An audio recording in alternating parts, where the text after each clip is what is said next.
Picture this. You're standing on the shore of an island. Behind you, a boat, the very one that brought you here.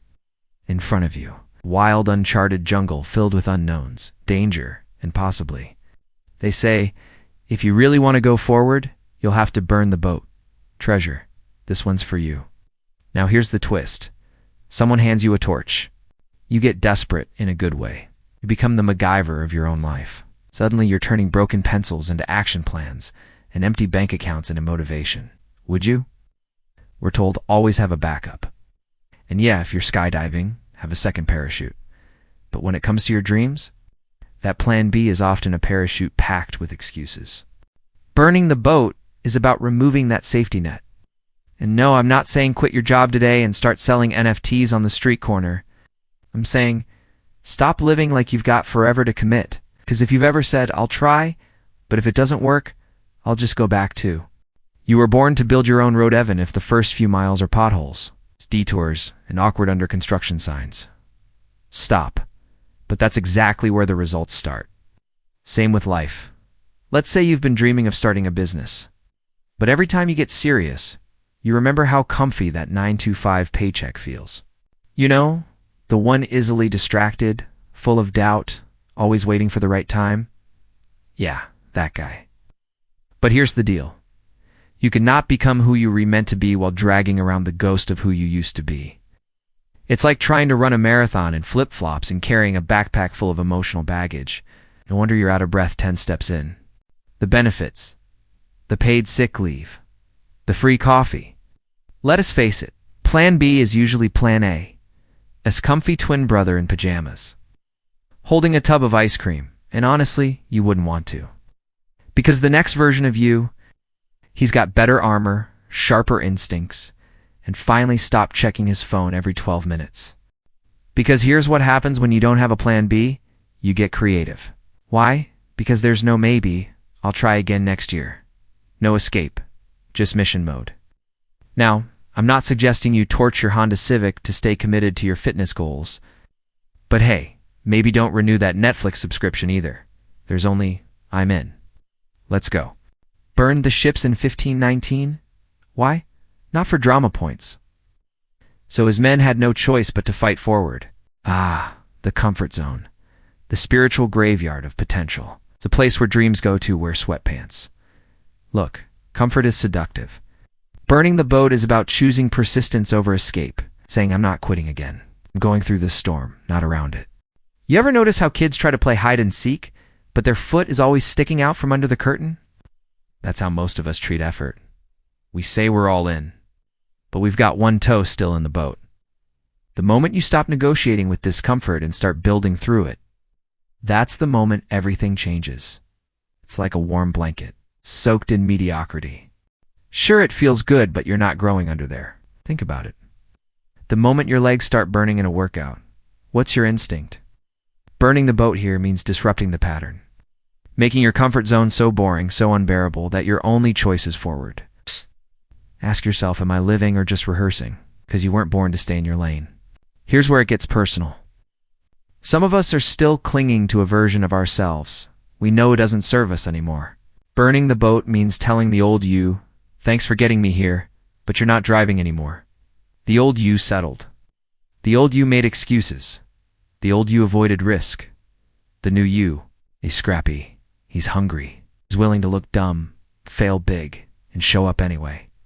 It's like leveling up in a video game. You don't get to bring the same weapons to the next level. Let me tell you a secret most people never figure out. The shortcut is showing up every day. Everyone wants the life, but nobody wants the boring stuff, the repetition. It's the awkward, I don't know what I'm doing phase. The Tuesday nights where it feels like nothing's happening. But that's where it happens. It's not the highlight reel. It's not the Instagram moment. It's the grind when nobody's clapping. That's where greatness lives. So next time it gets hard, don't ask, how do I get out? Ask, how do I grow through this? Excuses are clever. They dress themselves up in rational clothes. I'm just being realistic. I'm a Virgo. I need structure. Stop it. We've all got excuses. Some of us even have deluxe ones, trapped in trauma and sealed with self-pity. But excuses do one thing really well. They keep you exactly where you are, stuck, frustrated, unfulfilled, and worst of all, They're so convincing. You build that by showing up when it's not sexy. I'm too tired. Suddenly you're making things happen with duct tape and broken pencils. Burning the boat means building a no-excuse environment. Can't focus. Lock your phone in a drawer. Or, better yet, give it to a toddler. You'll never see it again. And if you're still waiting for motivation, let me save you some time. Maybe when you're 80, sitting in a rocking chair yelling at squirrels, or sipping tea with a blanket across your knees, burning the boat is a gift to your future self. It says I chose to live fully, not halfway, not someday, but now. Nobody regrets going all in on something they believed in. Even if they fail, they walk away with lessons, scars, and stories.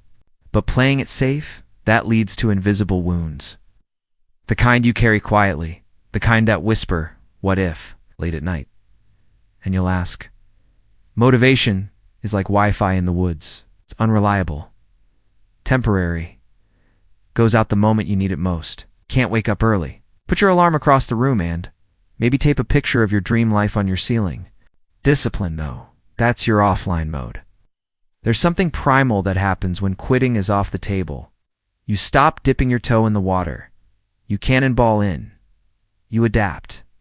You get weirdly resourceful. I've ever seen someone start a side hustle after getting laid off. They go from "I don't have time" to "I built a 6-figure candle business in my garage in 6 months." Why? Because they had to. That's why burning the boat doesn't limit you.